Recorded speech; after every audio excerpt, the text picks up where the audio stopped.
Hello, everybody. Welcome back to the stream. We're closing in on the box hype movie pipe portion of the show. Is this a show? Is that what this is? I don't know. I'm sniffly. Not in a bad way. I'm not sick. I'm just sniffly. It's a problem of allerginess. It's a show, I guess. Yeah, I suppose. What else could it be? It could be a number of things, but I'd say a show. That's probably what it is. Let me see here a second. I'm refreshing something just to see. There we go. All right. Anyway, yeah, welcome back. So I was going to say, now I'll mention this once again. I will be on GOG tomorrow night. We're going to continue with more Witch Haven. On Friday, I very likely will not be streaming here on my channel. I will probably be streaming over on GOG. Probably. But I can't say for sure just yet, but I probably will. And if I do, I will probably be starting earlier. And I may finish earlier too. I don't what I'm going to do is start. I won't be streaming. I won't be streaming on GOG on Saturday, basically, because I'll be streaming on Friday probably. And if I do stream on Friday, I'll probably start earlier in the evening, and by early I mean early, like probably like 4 o'clock Eastern, whatever time that is. More than likely, which would be early. And then and I'll probably still do a 6-hour stream, but I may end up finishing earlier, if that makes any sense at all. In other words, I'll be doing a stream, but I may finish earlier, and I won't be here. It'll be over on GOG. What? Maybe. Probably. I think. Is it? I don't know. Anyway, I'll know for sure probably tomorrow. So, and then I'll be able to let you know what's going on. That's probably what it is. Probably how it's going to be. I will be streaming here on Saturday. We'll definitely do No One Lives Forever, and then next Sunday and Monday we'll probably continue with more of these shenanigans. So yeah, so there you go. So that's why I put that as next. Although that might not be the case, but it probably will be. Either way, I'll be streaming on Friday, but I might not be streaming here. And it might be earlier. I guess. I suppose. What's going on with this hoodie? I don't know. I was thinking that this is June. You'd think that it would be not hoodie days, but it's 0 degrees outdoors right now. It's 0. What the heck is 0? This is June the 2nd. Why is this happening? 10? Yeah, well, it was 10 here yesterday. It is supposed to warm up though, so I mean it's just the way it is. It's weather. You can't do anything about the weather. If you could, we would, but you can't. So there you go. I'm yawning. Oh, see, I definitely know. 17.9 here for the second day of winter. How cold does it normally get there where you are, Nathan? In Australiaville. What's a typical cold day in winter?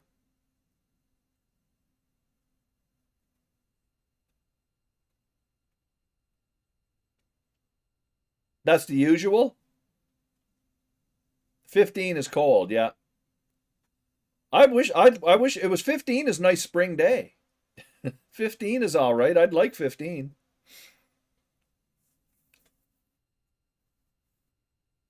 11 max would be freezing. Crazy. It's 0 outside right now.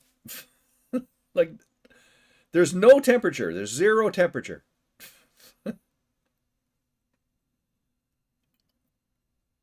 But it is what it is, you know. Hey, look, we dropped down to. Oh, never mind. Whatever. Whatever.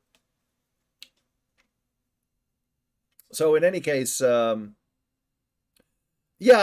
like I say, I think I probably will take some time off sometime soon. I don't have a particular date in mind or anything like that. So, and if I do, it would certainly be no more than a week, and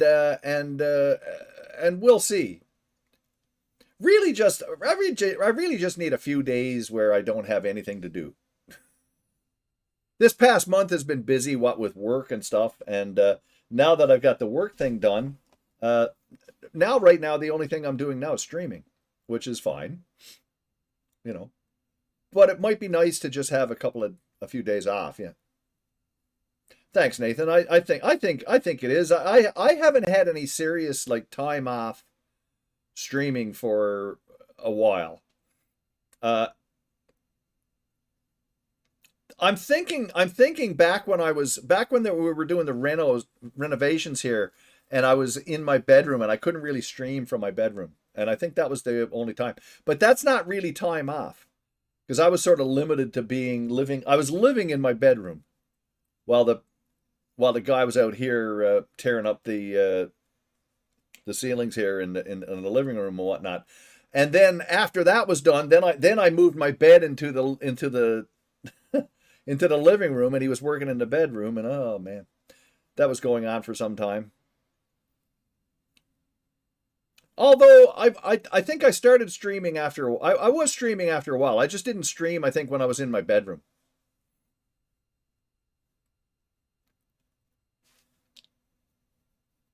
if I recall. I don't know, but anyway, it wasn't the best situation to be in because it wasn't exactly relaxing.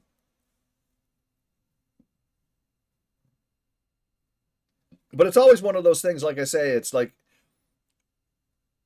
for someone like I've been streaming now for 10 years, and I notice it's not a huge deal, but I notice when I take a week off, things definitely change, and then you coming back, it's sort of it lags a little bit, and then it picks up again, you know. But it's just people get into the habit, you know, and I get into the habit of streaming on particular days and all of that.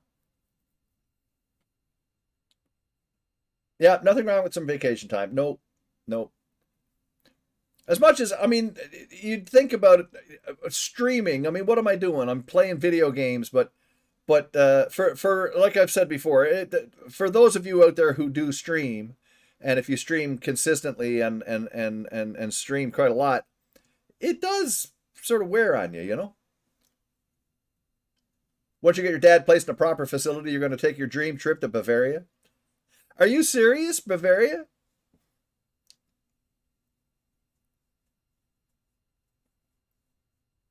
Why Bavaria, if you don't mind me asking? Not that there's a problem with Bavaria.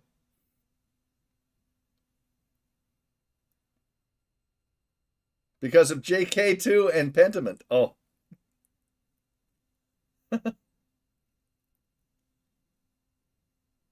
well, why not?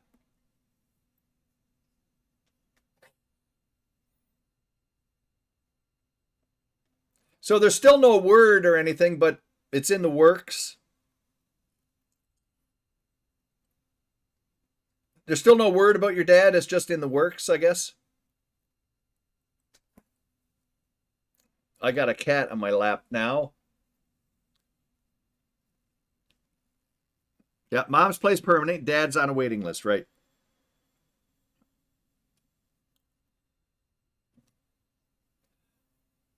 It's like me. I'm still waiting for the family doctor phone call, which hopefully won't be long. But they said it would be before the year is out.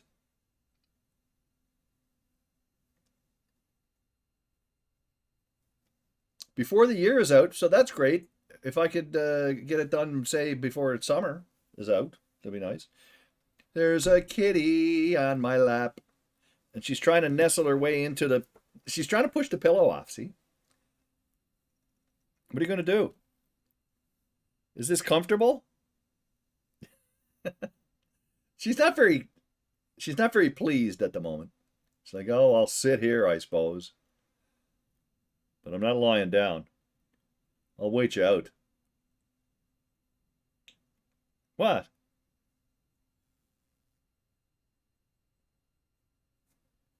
What are you doing? Don't. I'm afraid you're going to push the keys and start the game or something. She gets enough human attention. Hazel woke me up this morning at like 3 hours after I went to bed.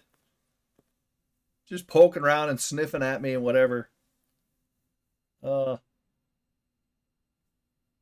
that's partly why I'm probably a little out of it today.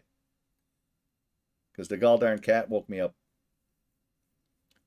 Hello, Astriel. Soldier of Fortune, yes. We're shooting stuff. Wake up and go to sleep. Yeah, it was really early in the morning. It was way before the time they're usually fed or anything, so.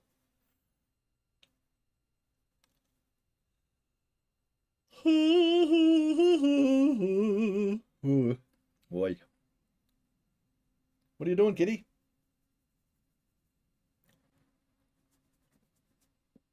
Why don't you go lie down somewhere?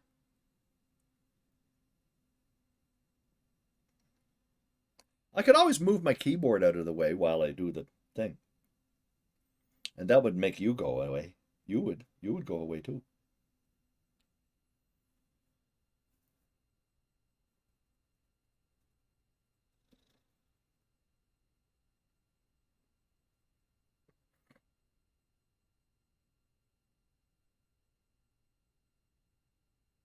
Hey?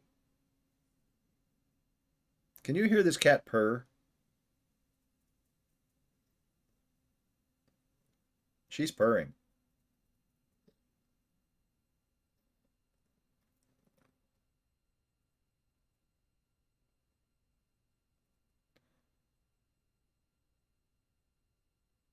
She's purring pretty strongly.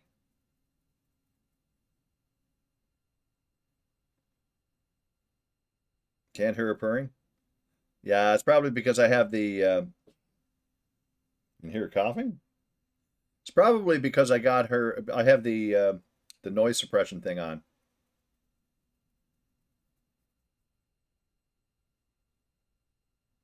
Happy purrs. Oh yeah. Yeah, the mic would be cutting out the purrs. Yeah. Hazel when she purrs, man. Ooh, she's like an engine.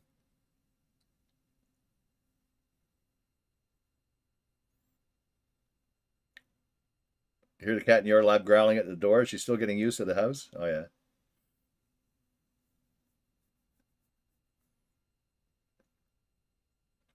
These cats are home. What are you gonna do? What are you gonna do, kitty? You're gonna throw you out in a second.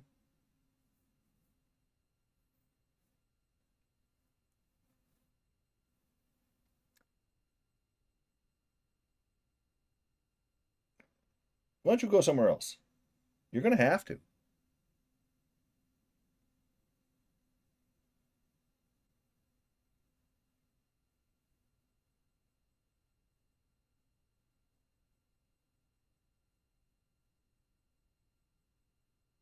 You're gonna have to.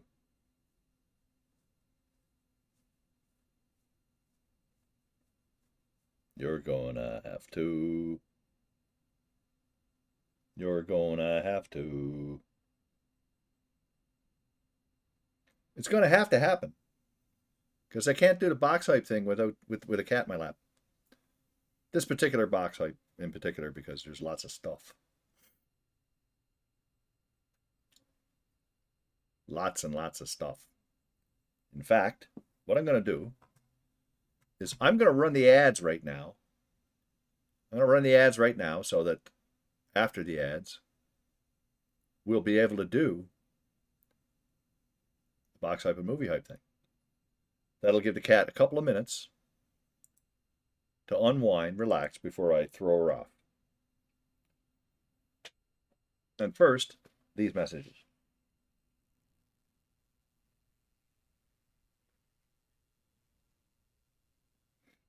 Kitty?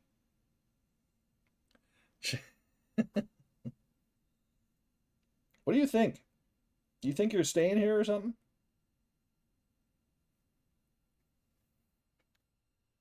Ugh.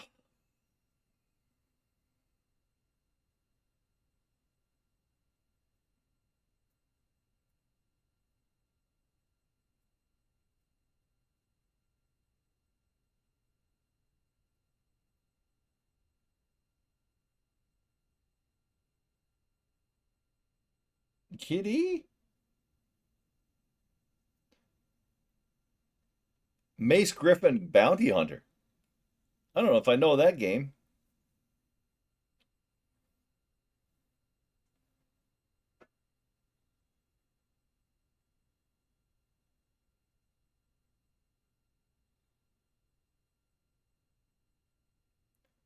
Kitty?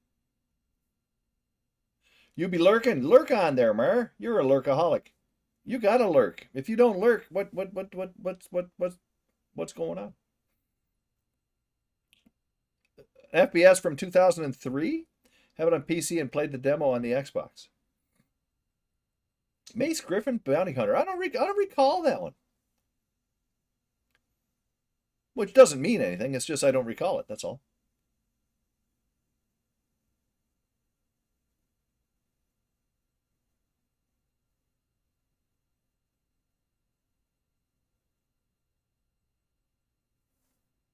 Are you a kitty?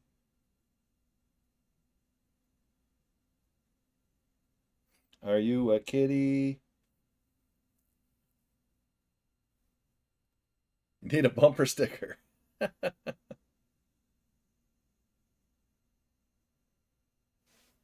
Hey. Uh.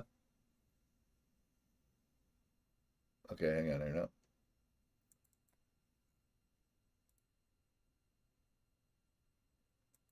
Hey, 214 subscribulators.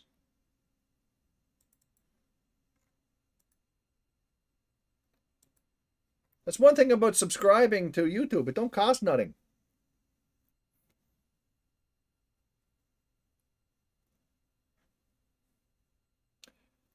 And kitties.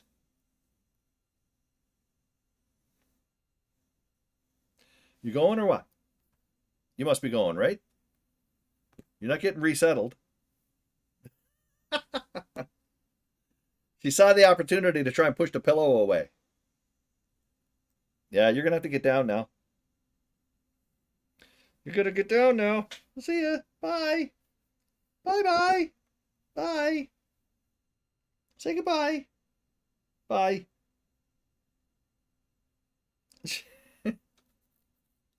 Look, you got... Go. By the way, this is part of the foam attachment that I have on my armrests. And the cats have done this, and they did it on the other side too.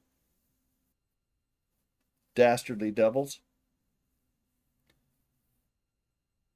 I wish you could just buy the. I mean, the foam part's fine. I wish you could just buy the separate little sheets for it. I suppose I could put something on it. Actually, there's probably something I could probably put over this. Some kind of a little, I don't know, like a glove. An armrest glove. So you're getting down now? Oop! Oh my goodness. Yep, let's go. Yep, see you later. There you go. Pretend to get up. That always works. All right. I got a box. I'm going to show you a box and a couple of movies. Lately, I've been showing you nothing. Hardly. No, lately I was showing you a couple of boxes and then I might get to a movie or whatever. So tonight I'm going to go do it backwards. I'm going to show you a box, but there's a couple of games in the box, so it's okay. One box, two movies. Okay? And this is stuff I've shown you before. This in particular, I know I've shown this probably not too long ago. But I'm going to show it to you again anyway. Because hey. This was my introduction to Might and Magic, of course, which is the world of Xeen. Might and Magic CD-ROM, Zabadoo, Maverick Gamers Global, hello. Uh, this is basically a combination, a combination. This is a combination of Might and Magic 4 and 5.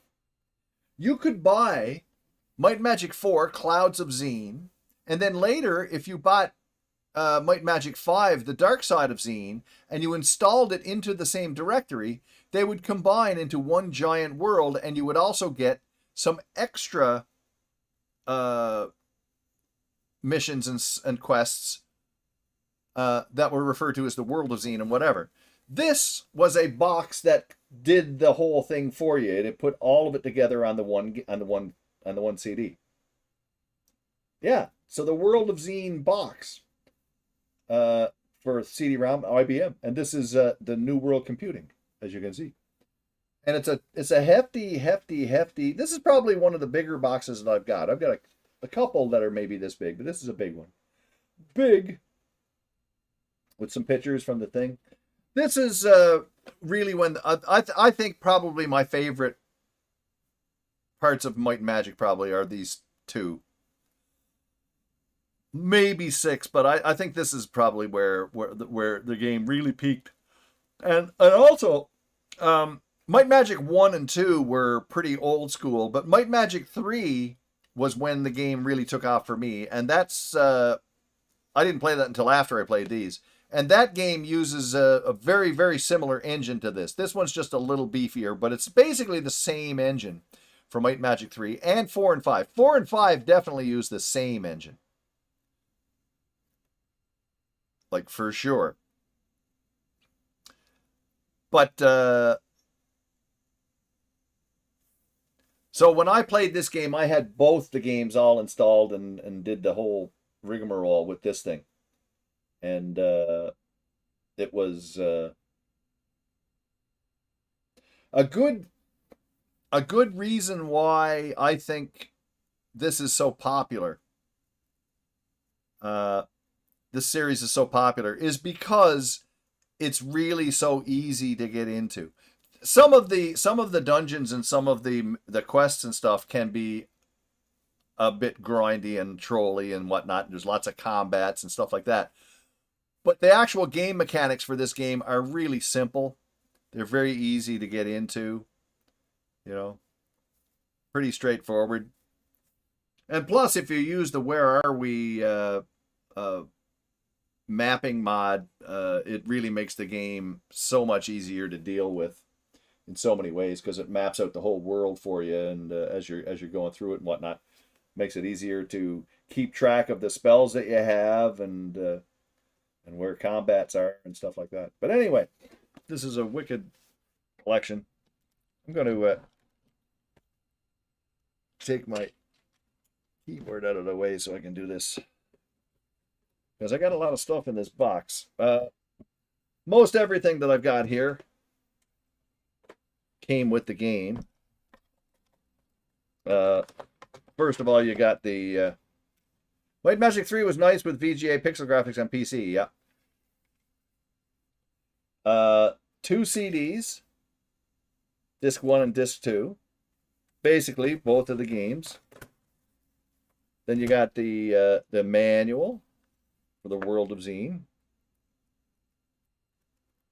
Lovely artwork and whatnot. Again, very, very basic, really. And then you got your reference card explaining the basics of the... This is all you really needed. You don't have to read the manual. You can just read this. And then on the back, it tells you what all the different icons in the game mean and all that. So it's very easy to follow. There's the registration card from New World Computing. Now here, let's see which map is which. This is, yeah, this is the land of Xeen. I think this is the Clouds of Xeen map. I think it's got a little tear in it. You gotta be careful. It is. And this is the dark side of Xeen, I would think.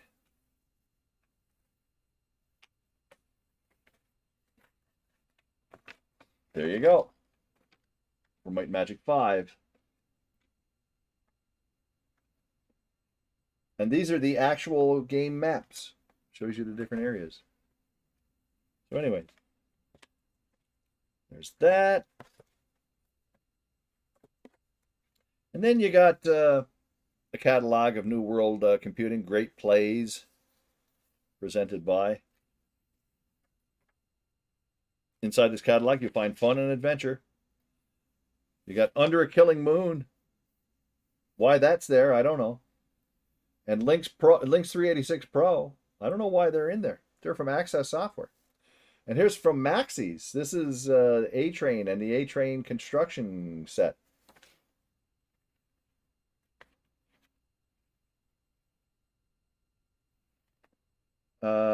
Design Your Own Railroad, Mighty Draw, Star Control 2. All these different companies. I don't know what New World Computing. And look, Chessmaster 4000 Turbo. Mario is missing. Dino Park Tycoon. What?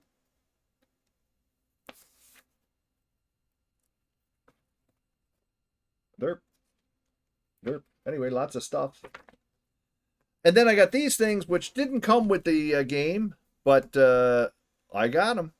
Because, hey, these are the clue books.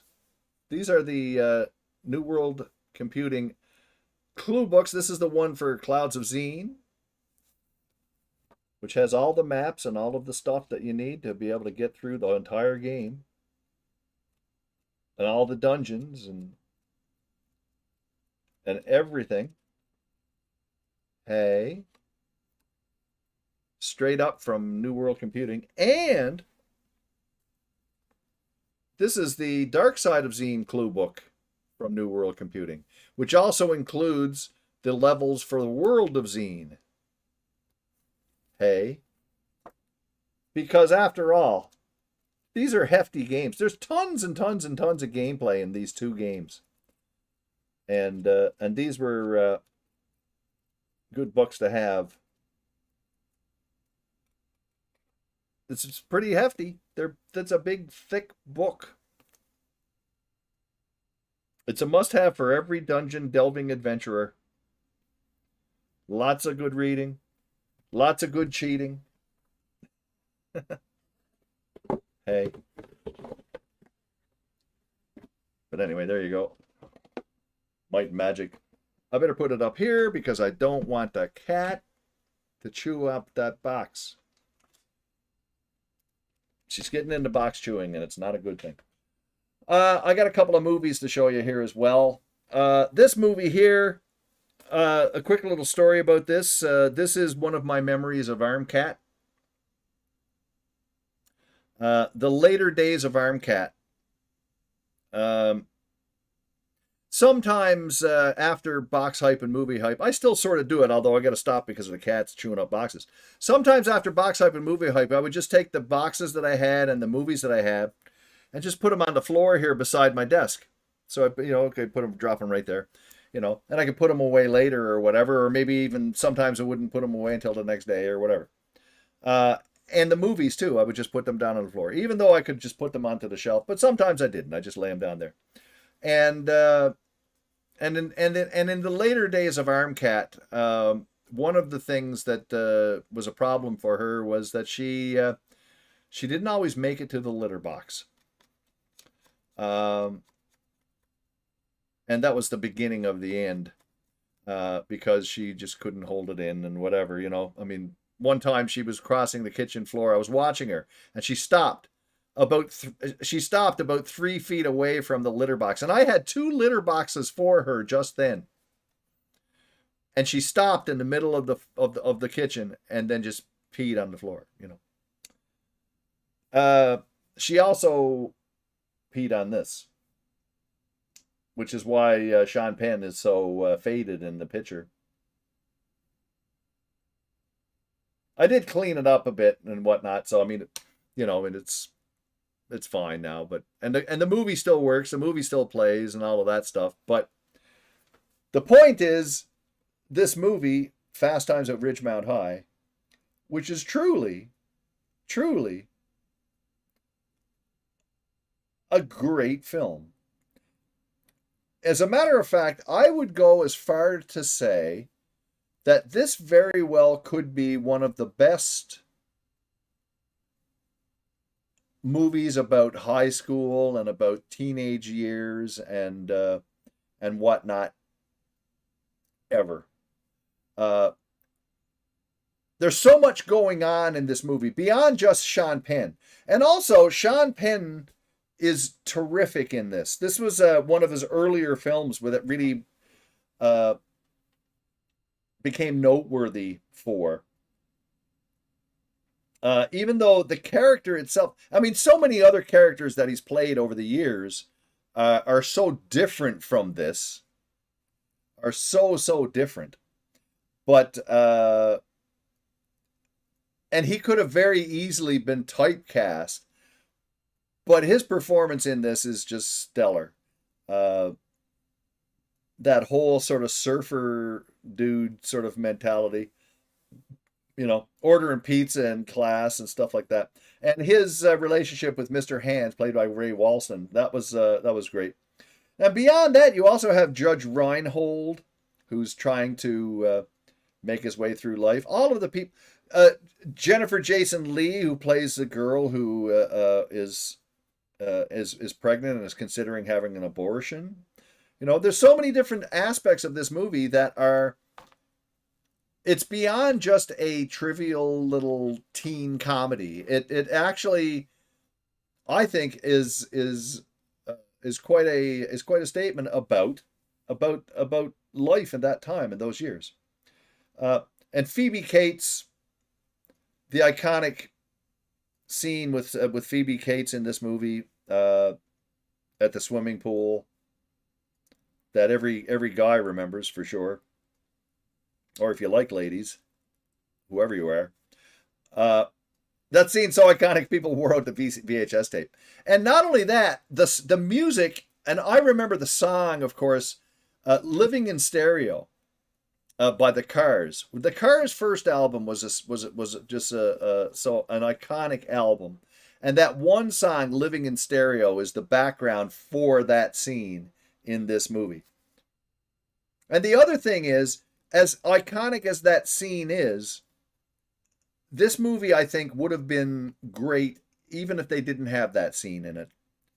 That's just one scene of many in this thing. I think it's an underrated classic that tends to be written off as like I say, as just a teen comedy kind of thing, a goofy teen comedy with the Sean Penn surfer guy. I think it's much more than that, and it's brilliant. And that's why I still have it. I think there's a Criterion edition of this now too. Oh, as a matter of fact, there is. I saw Paul Rudd doing in the Criterion closet, and he was talking about this movie, which actually is one of the reasons why it occurred to me to show it, because hey, you know, and also it gives me a reason to do the Armcat story, because hey. Because as you can see, it's pretty faded. And then here's another favorite of mine that if you've never seen this movie before, forever disappointed that Carson turned down the cameo. What part was that for?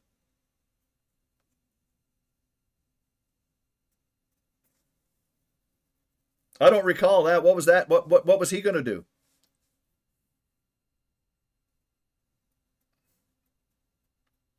He was offered to interview Spicoli in the dream sequence. Ah, okay.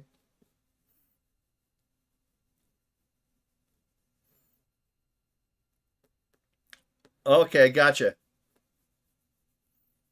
Ah, well, I mean that, you know, it didn't take away. It would have been nice. It would have been nice if that was the case, but it didn't take away from it.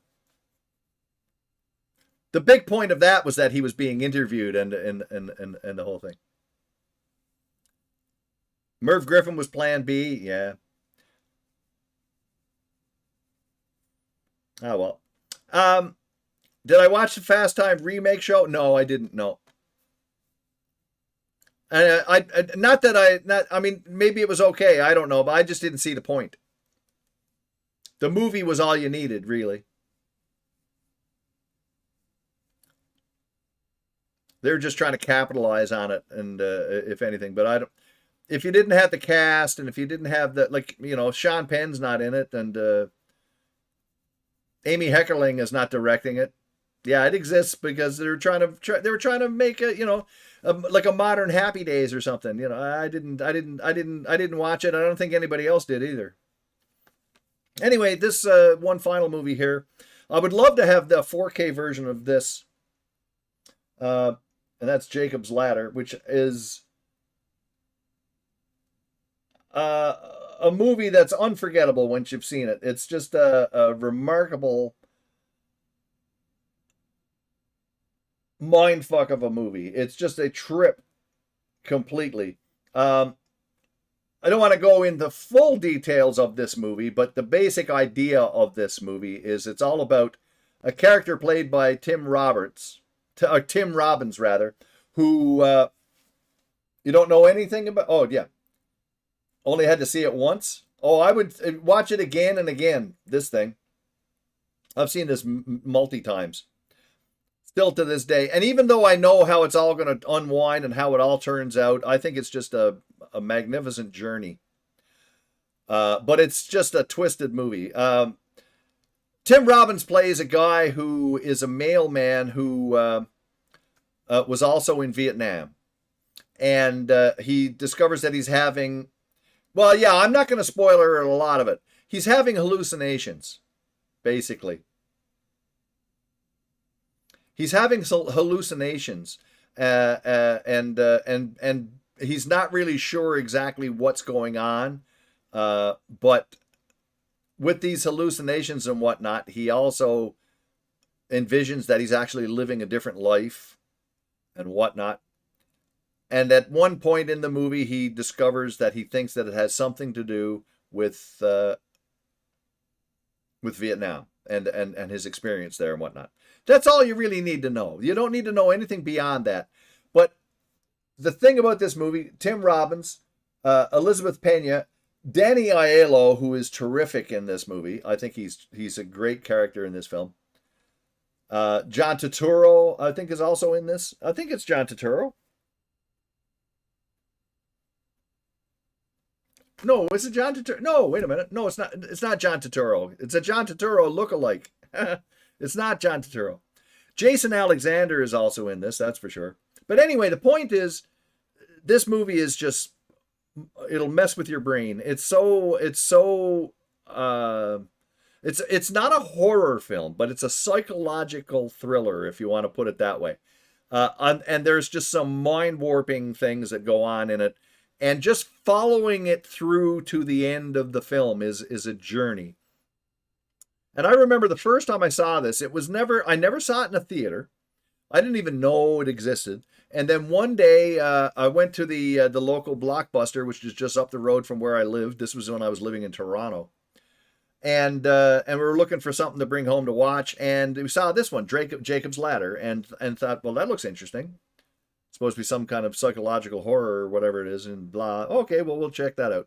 And we took it home, and we're blown away by it, just blown away. And ever since then, I haven't watched this in a while. I'll probably watch it this week. I haven't watched this thing in a while. It's just so even, like I say, even when you know what's happening and you know how it's all going to end up, it doesn't matter.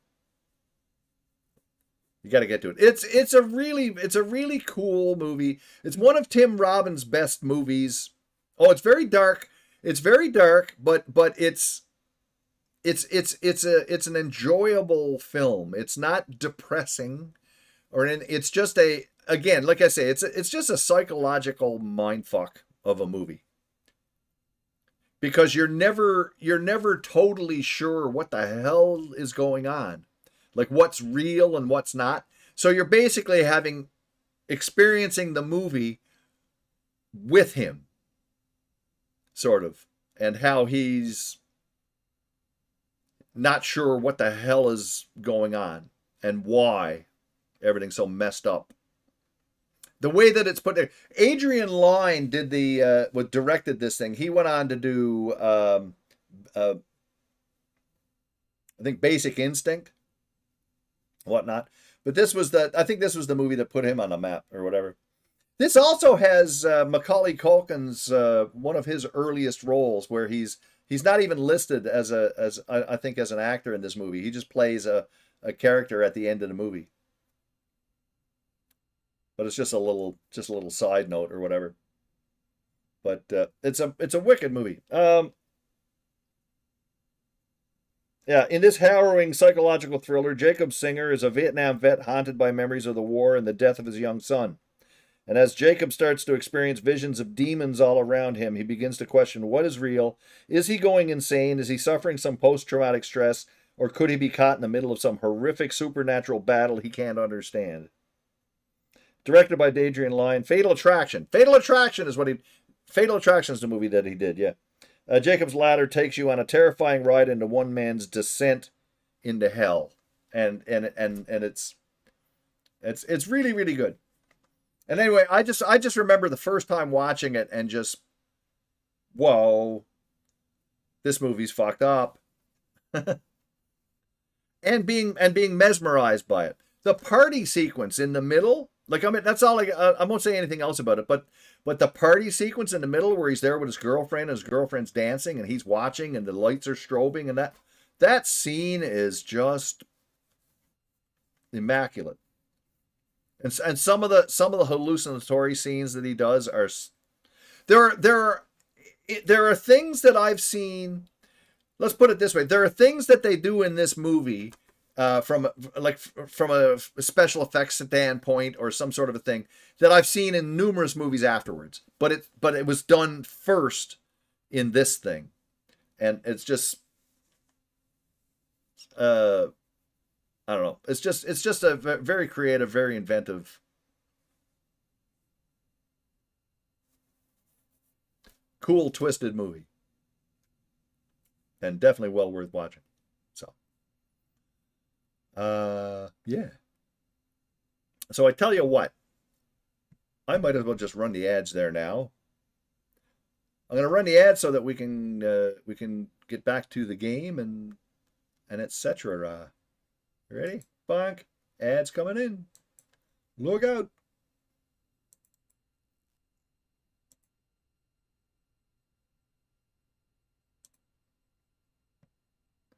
Do do do do do do do do do.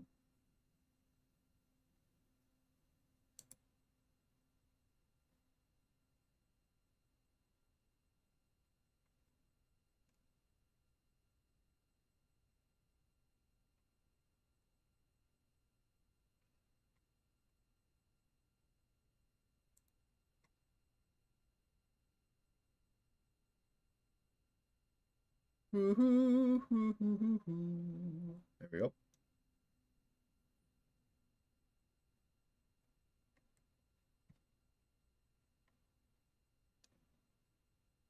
All right.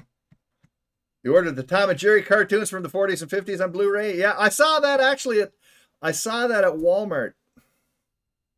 Actually, you know what, Finch, you know what my next purchase is going to be? I think it's coming out in August. There's a 4K edition of the Stuntman. A 4K edition of the Stuntman that also includes the documentary, the Sinister Saga of the making of the Stuntman, and it has all the features from the DVD or the Blu-ray that I've got and whatever. So I can't wait for that. I still haven't gotten Runaway Train. I want to get that.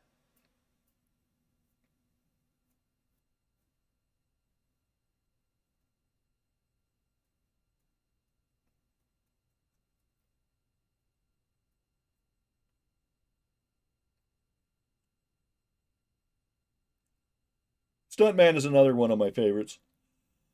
Such a wicked movie. It's my favorite. It's one of my favorite movies with Peter O'Toole, and one of my favorite performances of his. I think he even said himself that that was one of his favorite movies that he ever did.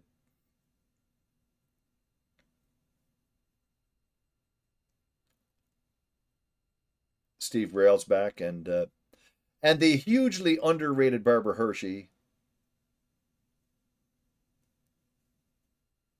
who has never been in a bad movie. Roger Ebert always used to have he had a rule.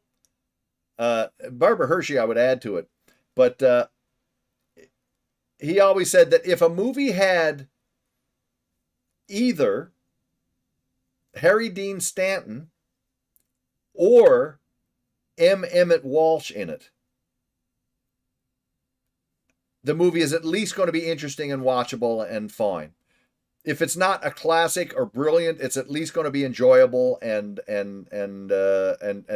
neither neither of those two actors have been in a bad movie like at all.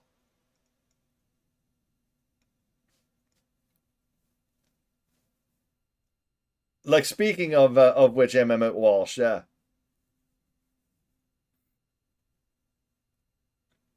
Uh, and Barbara Hershey is another one. I don't think she's done a bad movie. And Harry Dean Stanton and M. Emmett Walsh have done dozens and dozens and dozens of films, and none of them are bad. Anyway, let me push the button to go back to there.